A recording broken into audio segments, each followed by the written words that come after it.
1995, we are interviewing Mrs. Rose Fogel in her home in Whitestone, New York, United States of America.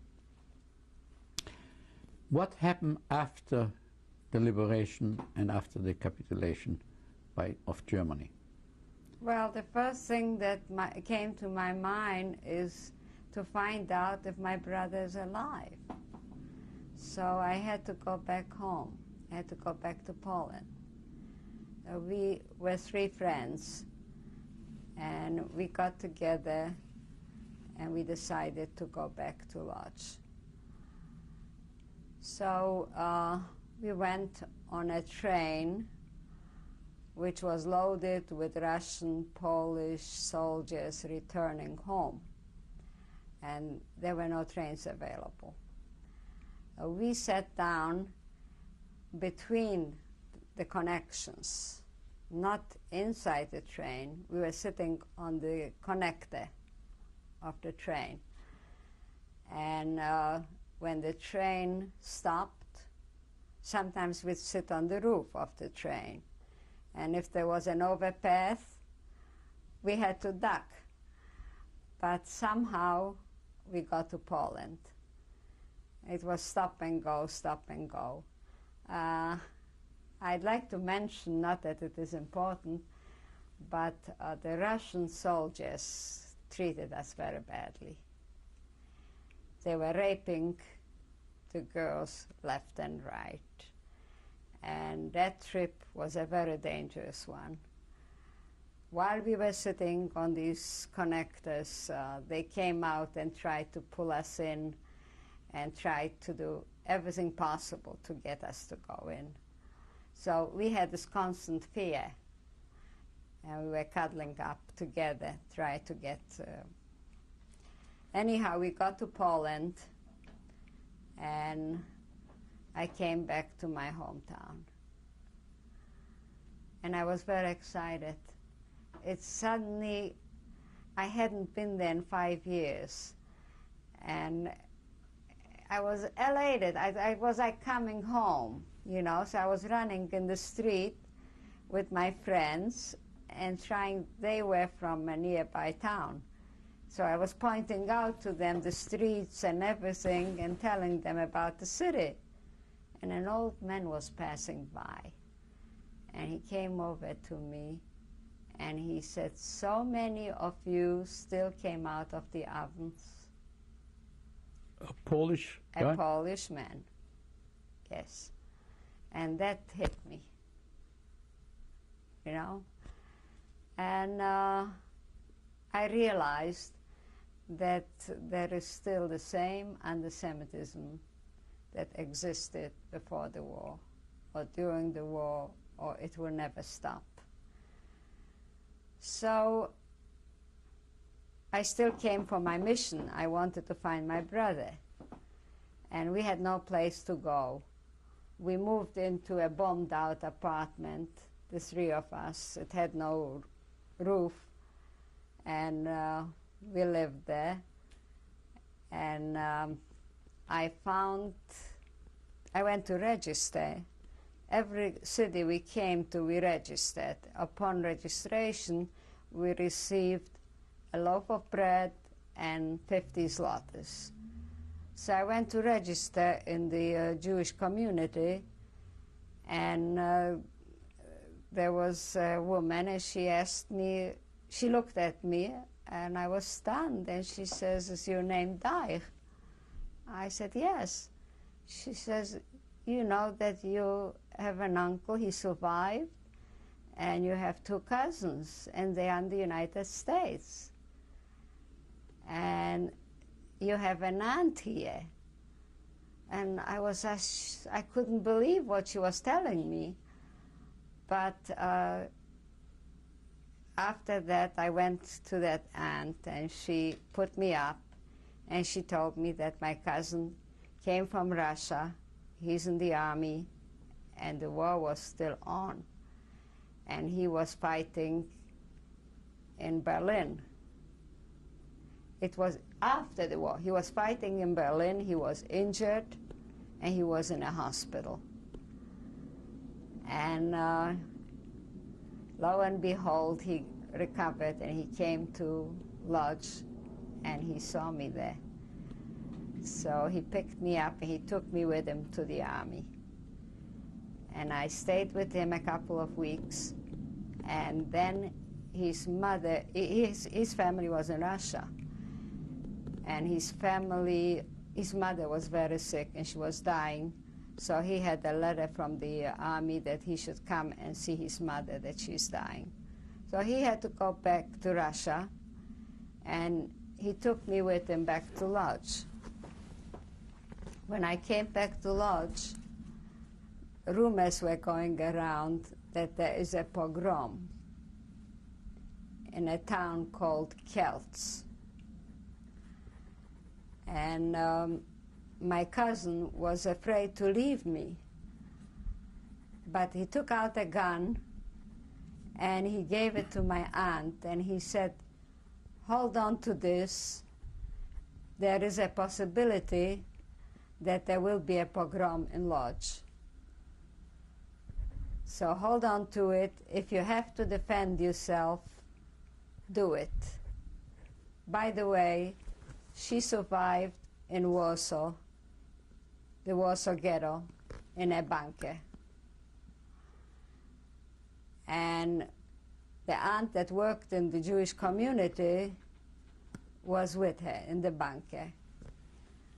So she said, he gave her the gun and he said, I'll leave you with the gun and I hope nothing bad happens to you and I'll be back. And he went to Russia. Now, after he left, my aunt said to me, I'm going to have a talk with you. If I would be a little younger, I wouldn't stay here. I would suggest to you that you go back to Germany and away from Poland. Get out of here, because there is no future here. As far as your brother, we don't know if he's alive or dead. If he's alive, he's going to find you. Go back. So my friend and I went back to Germany. We went to Feldafing. Can you spell it, please? Pardon me? Can you spell the Feldafing? Feldafing.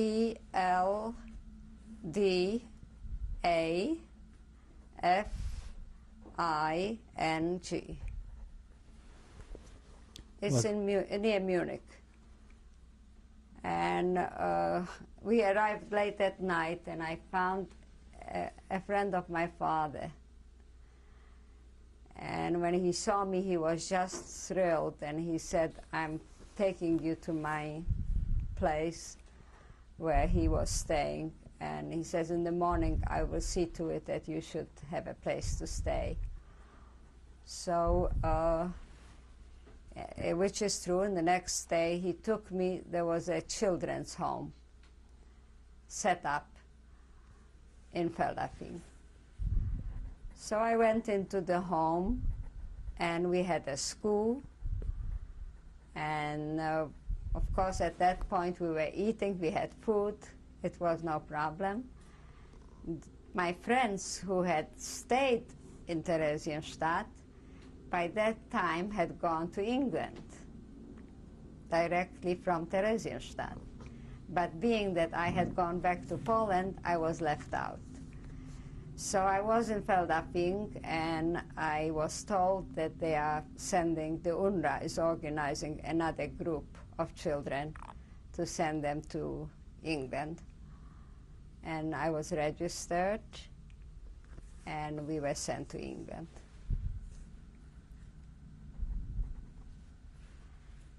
And in England, we were greeted very, very warmly by the Jewish community. We arrived in Southampton, and it was a huge mansion.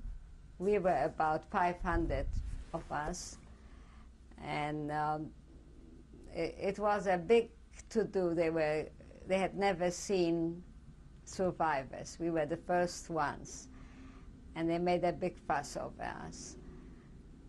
We were put into a hostel, and we had classes. We were taught a little English, and then we were divided. Boys went to separate hostels, and the girls went separate hostels.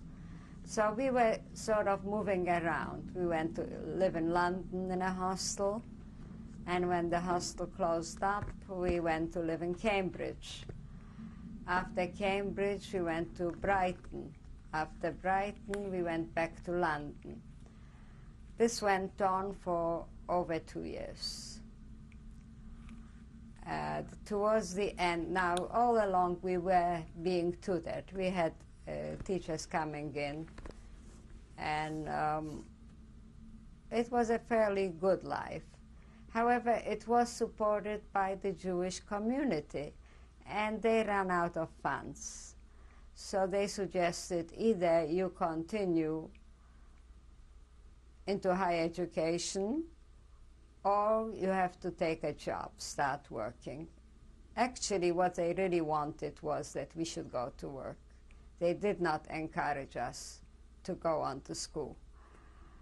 And I took a job. I worked in an office for a little while. I was very unhappy because it was a very orthodox hostel. Boys were not permitted to come to our hostel, and we were not permitted to see boys. We were completely separated. And we were teenagers. The food was, it was still rationing in England. So the food was really very skimpy. They didn't have enough. Our appetites were striving. We needed more. Clothes was rationed. It was still a war atmosphere. What year was that? 45, 46. Okay. And in 47, when they told us to go to work, it was a novelty. We still had rationing in 47. So they came with a suggestion that there's being another transport organized to send the children to, children were no children anymore, but they wanted us to move to Canada. And I registered for that. So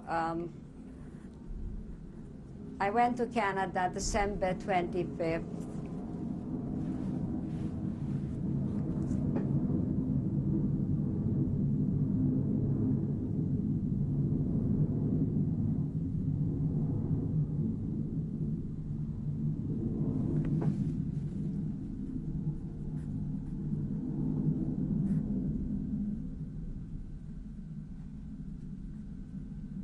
I went to Canada December 25th of 1947. And when I arrived to Canada, it was like heaven again, all over again, the same thing. The Canadians had never seen survivors, and they made a big fuss over us. They emptied the library and put us up in the library. But they had a different system. They had people come in, families, and select a prospective child and take them to their homes. It wasn't to my liking because I felt more comfortable living with my friends. We had the same background, the same experiences, and here they were Canadians. I had nothing in common with them. But that was the only alternative. So I was invited to come and live with a family in Toronto. Now, the trip to Canada, we were going to Canada, but without a destination. So the first stop, the train stopped in the boat stopped in Halifax, and then we got onto the train and got off in Montreal.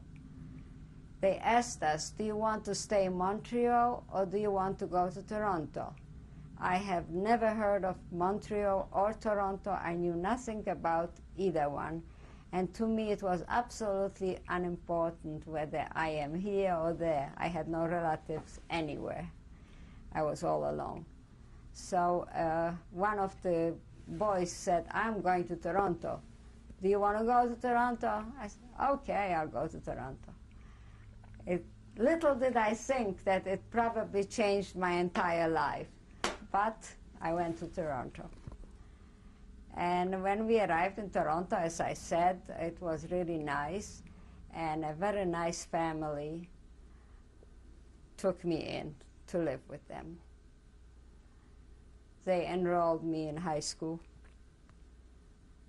and treated me like one of their children. They had two of their own. The Jewish community, that would be the World Congress, the Jewish World Congress, was giving them a sum of money for my keep. They took that money and put it in the bank for me. They did not want to keep it. They actually took me in like I was part of their family. They introduced me to their friends and relatives, and it would have been just wonderful, but I was miserable. They wanted to adopt me, and I couldn't possibly imagine anybody replacing my family. So she asked me to call her aunt, at least because of her friends. She felt it didn't look good if I would call her Mrs. Axler. But I stayed with them until the school year was over. And then I decided that I was not feeling comfortable because the background was so different. I had nothing in common with these people. Even so, they showered me with gifts and everything. A friend of mine moved in with a European family. See, they were Canadians. And my friend moved in with a family from Europe. And those people were just comfortable. They were poor people, but they made her feel comfortable. She could bring anybody into the house whenever she pleased. It was just a very casual, warm atmosphere. And I used to go and visit her. And the people approached me and asked me if I would like to come and live with them. And I did. And they were the most generous, the most wonderful people I ever met. They did the same thing. The money that they received from the World Congress, they gave it back to me. And since I didn't want it, they put it into a bank account for me. I should use it later on, which was very nice of them. And we were very friendly with them till after I got married. And of course, then it was summer vacation. I was supposed to go back to school in September. So for the summer, I decided to take a job.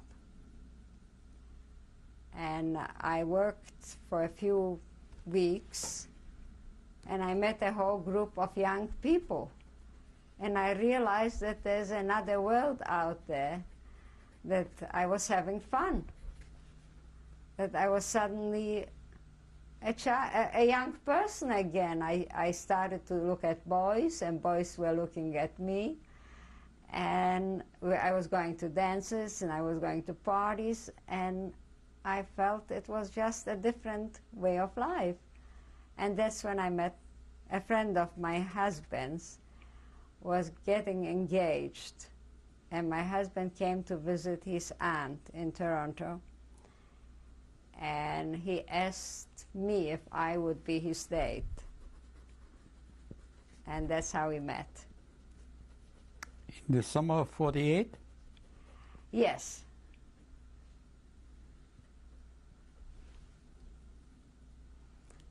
And then we were corresponding. My husband went back. He came from the United States. And we were corresponding for a while. And he was flying back and forth, which was a very expensive trip. So we decided to get married. And we got married November 6, 1949. And I could not come here because my husband was not a citizen. So I had to stay on another 6 months in Toronto. And eventually I came here. And we settled down.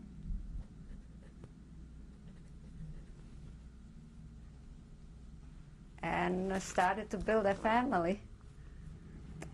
How many children do you have? I have 2. And how many grandchildren? 2. Is there anything else that you might have forgotten that you would like to tell us now? Well, I don't know. There are a lot of things I probably forgot. But I would like to say a few words, if I may. Yeah.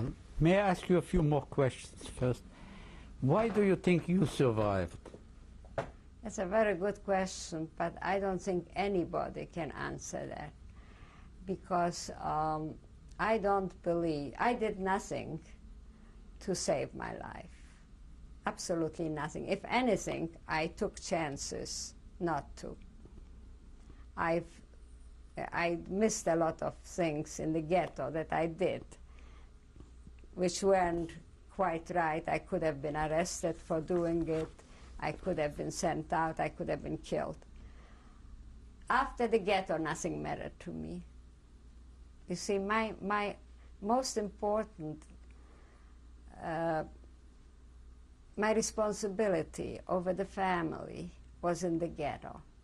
After I lost them, I really didn't care. I didn't care if I live or die. It didn't matter to me.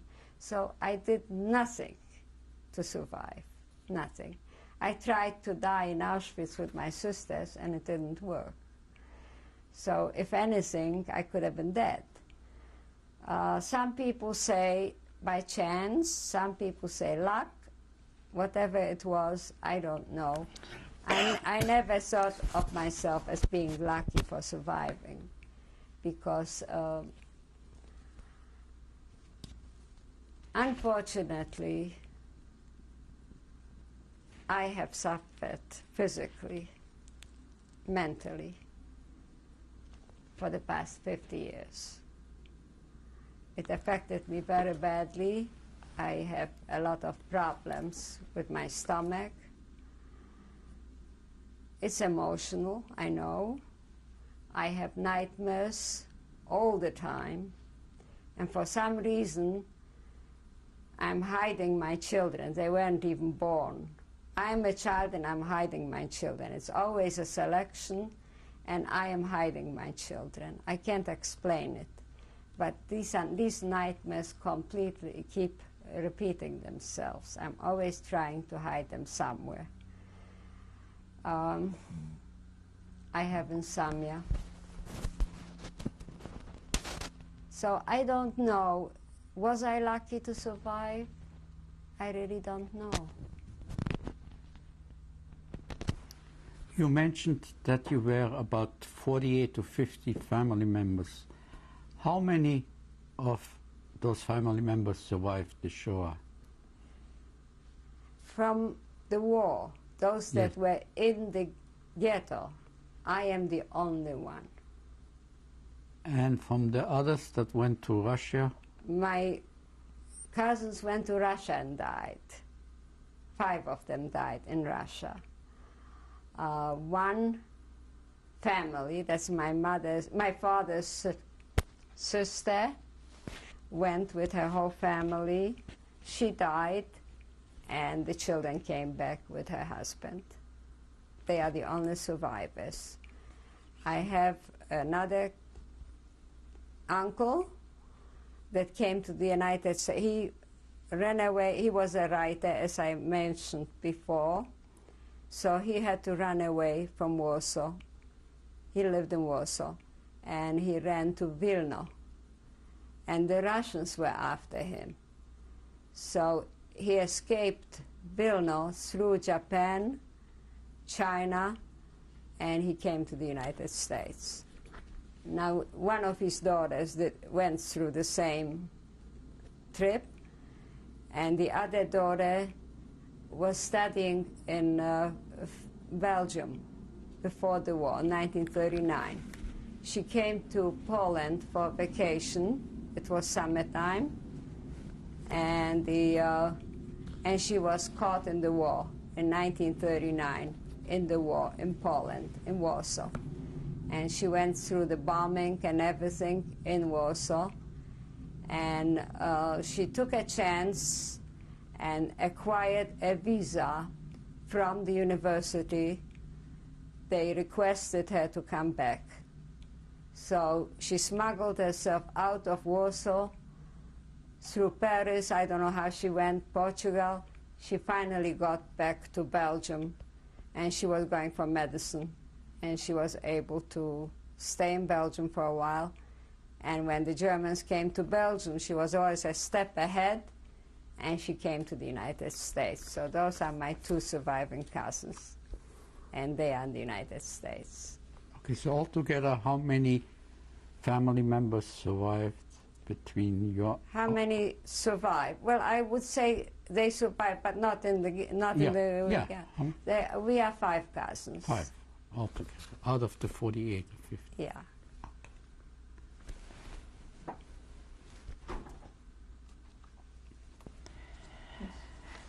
Is there a statement or a message you would like to give to your children, or a statement you want to make to the world? Yes, I would like to read a few words, if I may. Please do.